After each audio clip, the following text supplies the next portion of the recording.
По многу обиди овој вторник на покана на председателот на Општинскиот совет на Боговиње, 17 советници се состанаа за да изберат заменик на Хазби Идризи, кој беше убиен пред 2 месеци. На овој состанок најмногу му се израдуваа 500 вработени во оваа општина. Тие веќе 3 месеци не добиле плата бидејќи нема кој да ги потпише налозите. Хасан Сейфулај и Љумтурие Илјази беа двајцата кандидати за пополнување на градоначалничкото место на Боговиње. Победи Илјази, за која гласале 9 советници, додека нејзиниот против кандидат доби 8 гласови. Иако гласањето беше тајно, телевизија 21 дознава дека Илјази ја добила поддршката од советниците на ДУИ и ДПА. Ky proces shkoi mirë, tash shumica e këshilltarëve votuan për mua, më përkrahen, I falenderoj. Unë të ardhmen mendoj se do të bashkëpunoj me këshilltarët dhe me administratën e komunës Bogovinës. Mendoj se do të shkojë mirë gjithçka.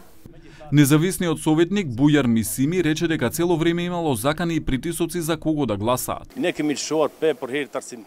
Попуштивме заради наставниците и администрацијата. Битката меѓу двајцата кандидати беше остра, но неподносливи беа заканите и притисоците врз советниците во последниот период. Процесот на избор на нов градоначалник на општина Боговиње беше проследен одблиску од страна на Државниот инспекторат за локална самоуправа, од каде не негираа дека имало притисоци. Целата процедура помина во најдобар ред, но не и активностите кои претходеа на таа процедура. Потребно беше неколку пати да контактираме со 2 групи во Советот на општина Боговиње, но за среќа се постигна договор. По трагичната смрт на поранешниот градоначалник Хазби Идризи, процедурата за избор на нов градоначалник заглави заради партиски интереси.